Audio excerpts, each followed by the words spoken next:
Assalamualaikum warahmatullahi wabarakatuh. Baik, sekarang kita masuk ke pertemuan ketiga ya, yang akan membahas terkait tantangan yang dihadapi oleh sektor pertanian. Nah, di pertemuan-pertemuan sebelumnya, ya pertemuan pertama kita sudah membahas terkait kehidupan manusia dan sektor pertanian itu sendiri. Lalu di pertemuan kedua kita membahas sejarah pertanian, ya sejarah munculnya kebudayaan pertanian itu sendiri. Nah, untuk pertanyaan-pertanyaan yang sudah masuk di Google Classroom ya yang minggu kemarin tidak bisa saya jawab semuanya, hanya saja nanti kalian tidak jangan berkecil hati karena pertanyaan-pertanyaan yang masuk ini seiring dengan penjelasan materi sampai 14 pertemuan ini akan terjawab ya, pertanyaan-pertanyaan kalian itu saya lihat bagus-bagus gitu ya. Nah, sehingga nanti akan terjawab di materi-materi selanjutnya. Mohon bersabar aja ya. Karena pertemuan hari ini perkuliahannya dengan asinkronus ya, sehingga nanti saya hanya share video ini saja, lalu bisa kalian pelajari ya. Tapi jangan lupa catatannya, jadi harus dicatat. Lalu nanti diskusinya tetap di Google Classroom. Saya baik, saya mulai. Yang pertama, peranan dari sektor pertanian. Ya, peran sektor pertanian di negara berkembang atau developing countries termasuk di negara kita ini, negara Indonesia adalah sangat besar karena ia menjadi mata pencaharian utama bagi warga negaranya, ya khususnya yang ada di desa-desa. Nah, peranan sektor pertanian pada suatu negara dapat dilihat dari besarnya persentase produk domestik regional brutonya yang berasal dari sektor pertanian. PDRB ini sendiri adalah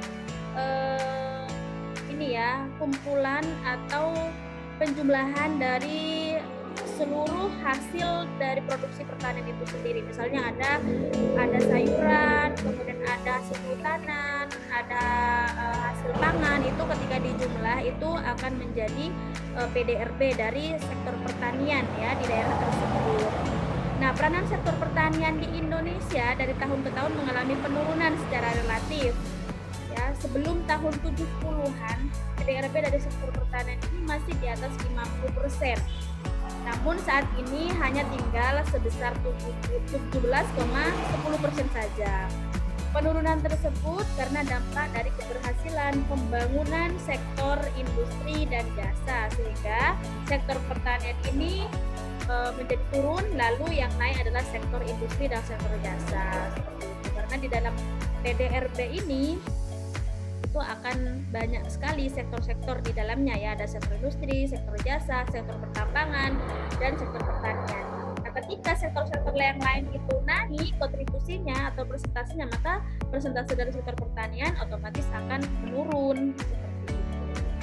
Kemudian di sisi lain ya, sektor pertanian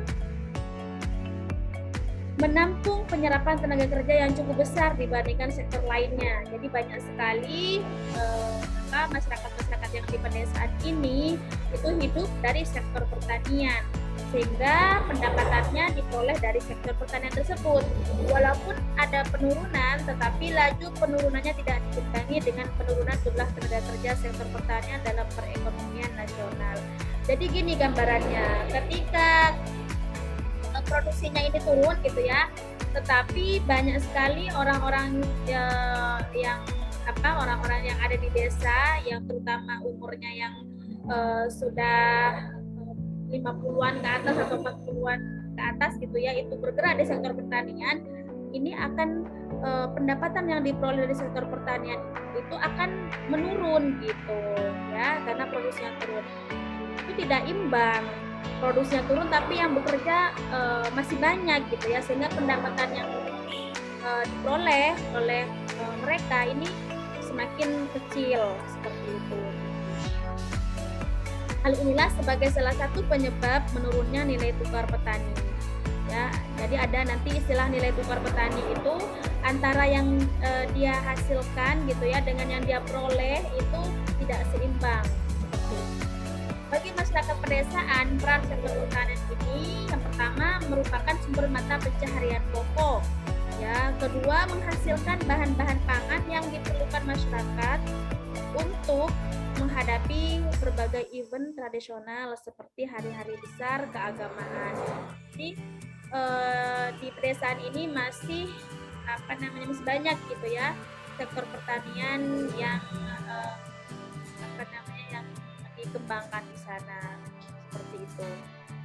Sehingga ini harus kita imbangi dengan kemajuan-kemajuan teknologi. Kalau tetap dibiarkan gitu ya, maka ini akan lama-lama akan sektor pertanian akan menjadi mundur seperti itu.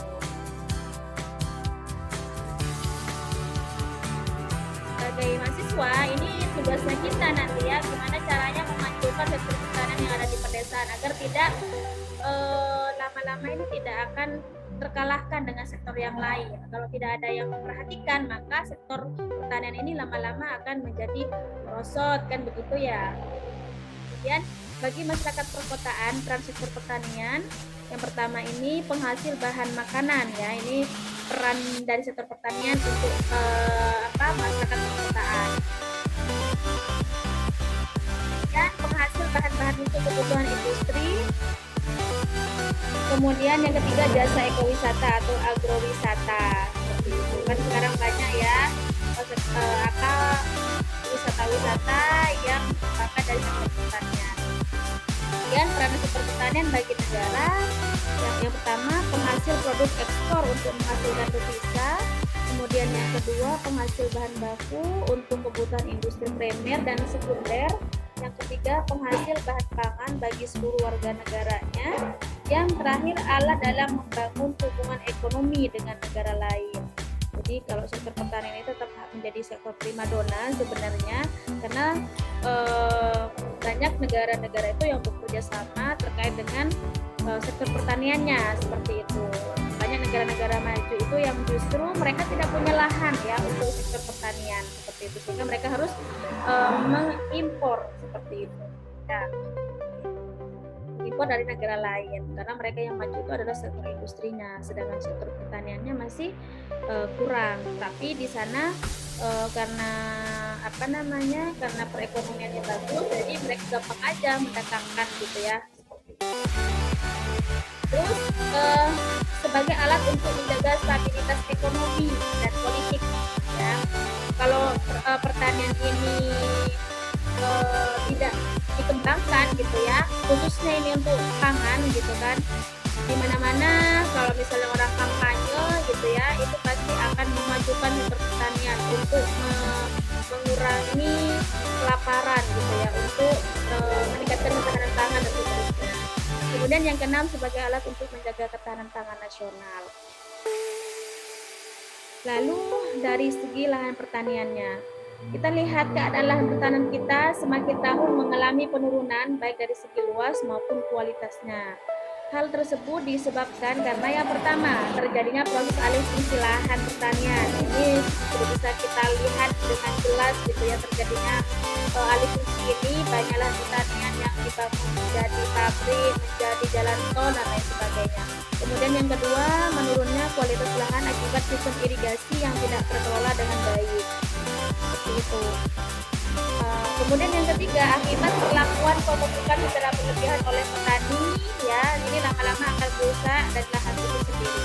Dan yang terakhir status penguasaan lahannya ya, jadi ternyata lahan-lahan yang dimiliki itu bukan petani tidak memiliki lahan sendiri, tapi dia itu menggarap dari miliknya orang lain seperti itu. Jadi ada misalnya tuan tanah yang punya lahan, kemudian petani itu hanya menjadi buruhnya saja. Ya, itu kita bicara terkait lahan pertanian. Nah, setelah era reformasi, status penguasaan lahan pertanian banyak memicu sengketa kepemilikan baik antar sama warga negara maupun antar warga negara dengan korporasi atau badan usaha. Tanah-tanah warga masyarakat pada zaman Belanda dialihkan haknya umumnya melalui mekanisme sewa. Selanjutnya dijadikan perkebunan TOC. Ini perkebunan tersebut dinasionalisasi menjadi PTPN. Artinya dinasionalisasi ini diambil negara gitu ya, dikelola oleh negara. Jadi PTPN. Dan saat proses nasionalisasi ini dilakukan tidak diikuti dengan catatan terkait dengan lahan yang masih berstatus sewa. Hal inilah yang menyisakan sengketa pada zaman Orde Baru. Masyarakat takut untuk bersuara, namun di era reformasi masyarakat berani menuntut dan ingin menguasai kembali. Tahu sendiri lah ya seperti apa keadaan di zaman Orde Baru tersebut. Nah, lahan-lahan dengan status sengketa ini menjadikannya tidak optimal dalam penguasaannya karena terjadi saling klaim. Ketika salah satu pihak yang mengusahakan, maka pihak lainnya akan mengklaim demikian. Juga sebaliknya. Jadi inilah persengketaan yang terjadi gitu ya. Karena tidak ada kejelasan tadi. Nah, keadaan ini menjadi tidak kondusif dan cenderung melemahkan motivasi masing-masing pihak untuk mengusahakannya secara maksimal. Itu terkait dengan lahan tadi. Ini hanya gambaran saja ya. Nah, kalau sekarang sudah banyak petani-petani ini yang jelas gitu ya statusnya itu. Hanya saja yang disampaikan di slide ini yang barusan saya jelaskan itu seperti perkebunan-perkebunan besar gitu ya, yang masih peninggalan belanda dulu. Nah, kemudian dari sisi tenaga kerjanya, tenaga kerja merupakan faktor produksi pertanian yang bersifat unik, baik dalam jumlah, kualitas, upah maupun penawaran dan permintaannya. Nah, jenis-jenis tenaga kerja di pertanian ini meliputi tenaga kerja manusia, tenaga kerja ternak, dan tenaga kerja mesin. Tantangan yang dihadapi bidang pertanian yaitu satu, umumnya tenaga kerja manusia yang ada di pedesaan didominasi oleh kaum yang sudah berumur. Penampilan bidang pertanian yang identik dengan kotor, berlumpur, dan panas membuat kaum muda pedesaan gengsi untuk menjadi tenaga kerja pertanian. Tenaga kerja ternak dan mesin bisa menggantikan tenaga manusia, tetapi tidak semuanya bisa digantikan. Hanya tetap membutuhkan operator gitu ya. Walaupun sudah ada mesinnya, tetap aja membutuhkan tenaga manusia juga. Kemudian yang kedua, sifat kebutuhan tenaga kerja dalam pertanian umumnya adalah musiman. Jadi menyesuaikan dengan kondisi di pertanian itu sendiri. Karena musiman berarti yang dibutuhkan hanya pas musim itu saja, gitu ya. Nah, di luar musim umumnya tenaga kerja ini mencari pekerjaan di kota-kota besar sebagai buruh tenaga kasar, sehingga mereka tidak optimal juga gitu ya. Harusnya mereka ketika bukan musim tanam ya, harusnya mereka di-upgrade gitu ilmunya ya, supaya terus maju gitu pertanian yang diusahakan. Seperti itu, karena kebutuhan ya tenaga kerja yang ada di desa ini, kebutuhan ekonomiannya, sehingga mereka harus pergi ke kota misalnya untuk cari kerja yang lain, karena kalau misalnya tetap di desa mereka nganggur aja, nggak punya pemasukan dan begitu. Kemudian yang ketiga, tenaga kerja yang memilih tetap tinggal di pedesaan, khususnya mereka yang memiliki kualitas SDM yang rendah. Bagi yang merasa memiliki kualitas SDM di atas rata-rata, mereka lebih memilih untuk bekerja di perkotaan. Jadi orang-orang yang bekerja di sektor pertanian ini mereka yang umumnya gitu ya, mereka yang memiliki kualitas SDM yang rendah. Bagi generasi muda yang misalnya lulusan SMA, lulusan perguruan tinggi, pasti mereka tidak akan tetap di desa. Mereka akan pergi keluar untuk mencari kehidupan yang lebih baik untuk mereka. Nah, tadi sektor pertanian itu dianggapnya kotor, berlumpur, dan panas gitu ya, sehingga membuat kaum muda ini gengsi. Kemudian yang keempat, tenaga kerja tercatat masuk sektor pertanian jumlahnya sangat besar dan cenderung laju peningkatannya melebihi laju peningkatan produksi pertanian. Ya, sehingga hal ini berdampak pada menurunnya produktivitas global dari tenaga kerja pertanian itu sendiri. Jadi yang dihasilkan oleh sektor pertanian ini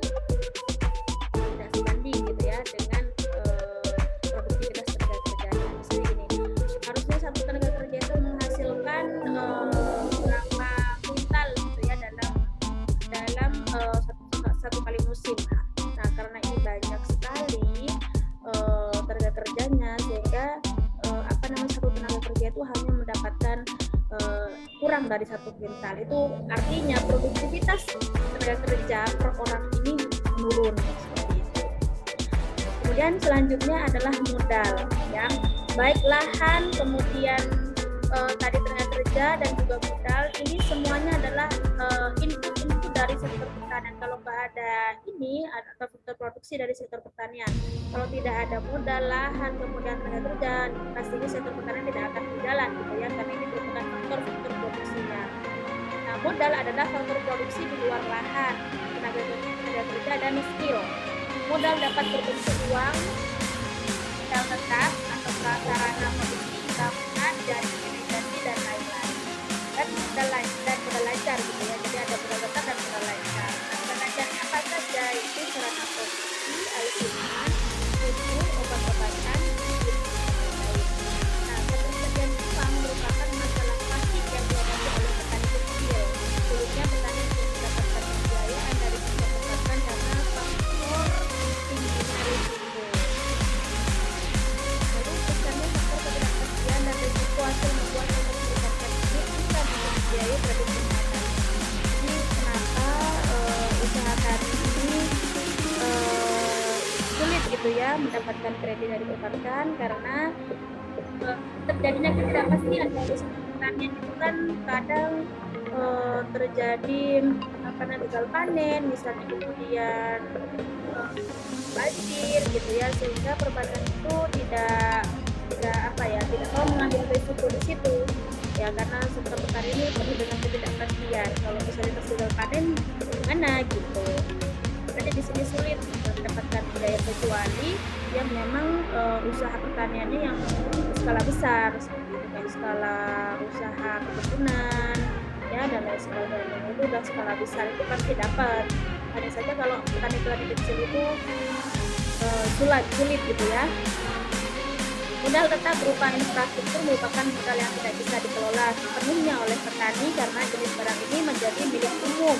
Contohnya jaringan irigasi dari tahun ke tahun cenderung mengalami penurunan karena tidak pernah dilakukan perbaikan pada waktu. Tidak ada perbaikan pada kerusakan saluran primer, sekunder, dan tersier. Kondisi ini diperparah dengan banyaknya alih fungsi lahan pada hamparan perairan irigasi menjadi kawasan permukiman dan industri, sehingga berpotensi mengganggu jaringan irigasi itu sendiri. Ini kondisi yang memprihatinkan, gitu ya, di mana infrastruktur yang sangat urgent, yang irigasi, jaringan irigasi ini malah kurang diperhatikan, gitu ya, kondisinya. Sehingga lama-lama ini akan menjadi kawasan permukiman dan lain sebagainya. Sudah lancar, Saprodi, pertanian yang sering menjadi masalah yaitu sulitnya mendapatkan pupuk dengan harga yang bisa dijangkau.